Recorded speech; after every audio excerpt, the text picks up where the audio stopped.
São José, rogai por nós. nossos santos anjos da guarda, Vigiai-nos. em nome do Pai, e do Filho e do Espírito Santo. Amém. Louvado seja nosso Senhor Jesus Cristo. Para sempre seja louvado. Podem sentar.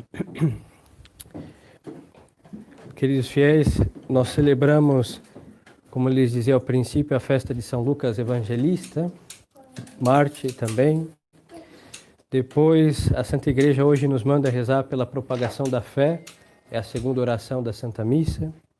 E estamos no 20º domingo depois de Pentecostes, que é a terceira oração, e a quarta, oitava da Imaculada Conceição Aparecida, Nossa Senhora, que amanhã termina a sua oitava, e é festa de São Pedro de Alcântara, confessor, que também é padroeiro do Brasil.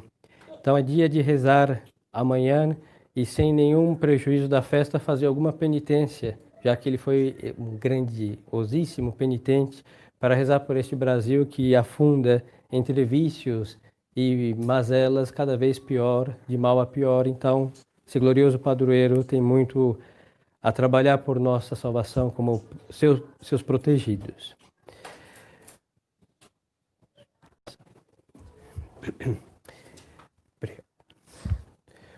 O evangelho que a Santa Igreja coloca no dia de hoje é o envio dos 70 discípulos, que foram de 2 em 2, enviados por Nosso Senhor para que, de 2 em 2, dizia São Gregório, para que praticassem a caridade. E nós vemos que a caridade foi praticada, inclusive tem às vezes umas dificuldades temperamentais entre os apóstolos, não vemos nos Atos dos Apóstolos, mas a caridade que deve ser praticada junto com a verdade que é pregada.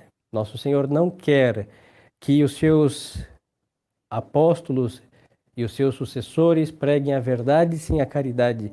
Mas não é a caridade no este se abraçar e beijar, sentimental e ridículo. Mas é o que? É buscar o bem das almas. O amor, amar é querer bem. Então o apóstolo e os sucessores dos apóstolos, os discípulos, os discípulos buscavam que praticar a caridade, querer o bem da pregação. Por isso um e o outros se suportavam mutuamente, às vezes com algumas dificuldades que levaram a algumas brigas, não entre, se não me falhar a memória, creio que São Paulo e São Barnabé. Teve um problema aí, São Paulo deixou ele e, seguiu sua pregação. Mas a caridade em tudo, junto com a verdade que pregaram. Começo desse evangelho, como já falei pela manhã, não vou repetir o sermão, isso por enquanto não, talvez quando eu tiver 45 anos de sacerdócio. Nosso Senhor dizia então nos princípios que ele enviava os seus apóstolos como ovelha entre os lobos, que já consideramos isso, e também dizia para que não levassem a bolsa nem a alforja, ou seja, que não fossem mercenários buscando recompensa por ter pregado o evangelho. Sobre isso comentamos os abusos modernos, que são muitos, e depois o grande crime, que é vender a palavra de Nosso Senhor por qualquer mixaria, em realidade que tem um preço de um Deus. A verdade que Nosso Senhor pregou, que Ele ensinou, Ele assinou com a sua cruz. Então este é o preço da verdade. Por isso São Lucas morre também crucificado, hein? E é a sua mortificação e imitação a Nosso Senhor Jesus Cristo. Mas vamos considerar agora terceiro requisito, porque Nosso Senhor deu conselho a seus apóstolos e discípulos de chegarem na casa e desejar a paz. Então é a terceira consideração. Então o que é a paz? A paz, a definição é a tranquilidade na ordem. Por exemplo, quando nós temos saúde, porque todos os órgãos funcionam muito bem, está tudo direitinho, digestão, assimilação, tudo muito bem. Então nós temos saúde. Essa tranquilidade produzida pela ordem do funcionamento dos órgãos no corpo humano dá uma paz, porque tudo está muito bem. E qual é a causa? A ordem que flui. Na sociedade, a mesma coisa. A sociedade tem paz quando tem ordem, mas não é uma ordem convencional e não é uma ordem de critérios e gostos humanos, é a ordem de Deus. Porque quem criou o ser humano? Deus. E para que o homem funcione, para que a família funcione, a primeira e principal sociedade, depois a cidade funcione e o Estado funcione, tem que ter o quê? A ordem daquele que nos criou e estabeleceu o manual de instrução para que tudo desse bem e funcionasse de acordo e fluísse o bem. E o nome desse bem é o bem comum.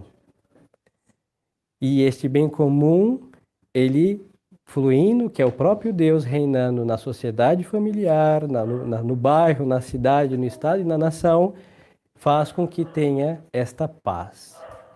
Não é esta paz utópica e de todos se beijarem, se abraçarem num encontro ecumênico, porque o nome disso é falsidade. Porque tanto o Evangelho ataca os não católicos, sim, como o livro de qualquer outra religião ataca os que não a praticam. Então nós estaríamos mentindo se falássemos que o mesmo Deus quer que todos se abracem. Não. Por isso os muçulmanos matam católicos. Por isso as cruzadas foram para se defender dos muçulmanos. Então aí tem o quê? Uma guerra. Por quê? Nesta guerra, para se defender, é para instaurar a paz, o reino de Nosso Senhor, que também é bélico. Não é um pacifismo afeminado e ridículo, como hoje se ensina por aí. E Nosso Senhor mesmo disse, eu não vim trazer paz à terra, mas a espada. Vim separar o pai, a filha da sua filha, a sogra, etc., porque os nossos inimigos serão nossos parentes. Mas, por outro lado, Nosso Senhor disse, eu vos dou a minha paz e eu vos deixo a minha paz. Não do jeito que o mundo dá, mas a minha. Ou seja, a paz de Nosso Senhor não é a paz do mundo. E a paz que todos desejam no dia 1º de janeiro, com todos os abraços, trabalham o ano inteiro infernizando a vida de todos, tirando a paz. Mas nesse dia todos desejam a paz, saúde, etc.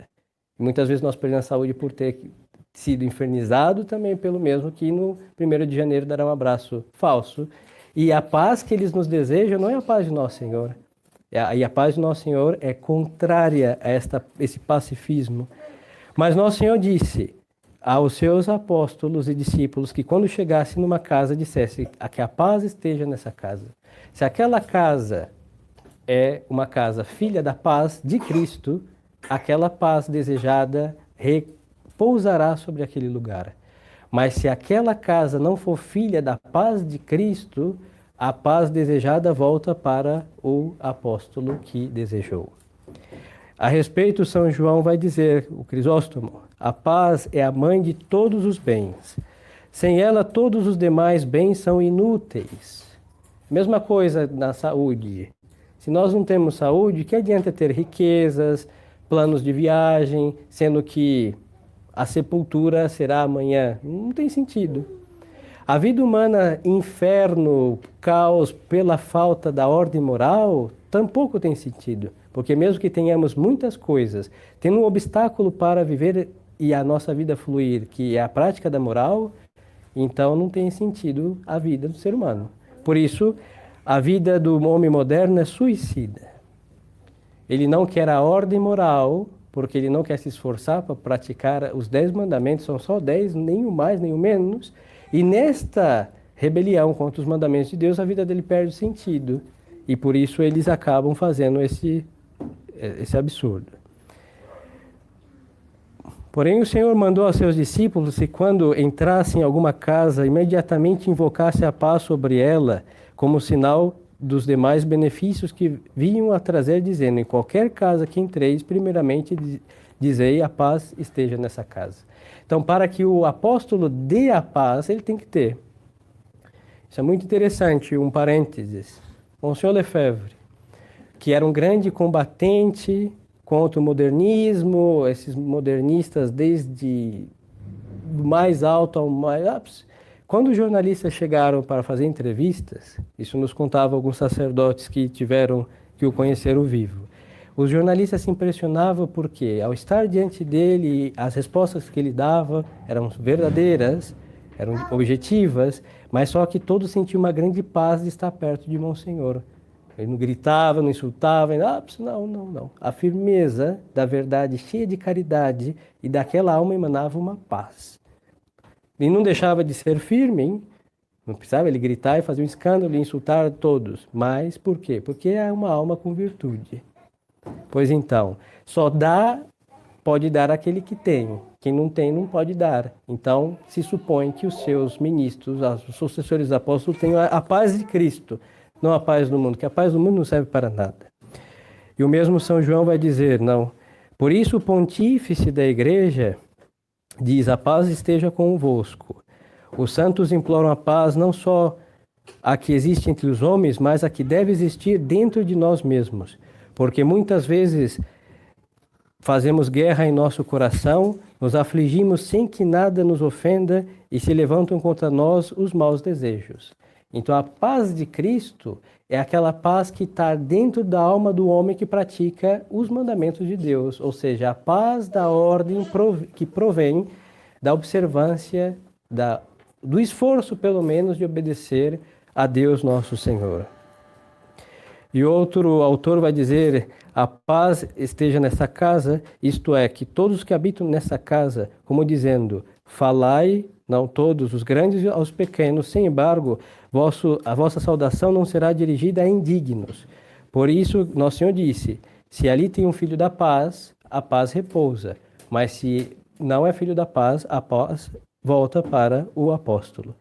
Então nós devemos ser o quê? Dignos filhos da paz de Cristo. E para isso nós devemos nos submeter e nos esforçarmos cada vez mais para obedecer a nosso Senhor nos seus mandamentos, em todos os seus desígnios. E aqui então, queridos fiéis, nós temos este conselho de nosso Senhor, porque Ele, nosso Senhor, dá o que os homens necessitam.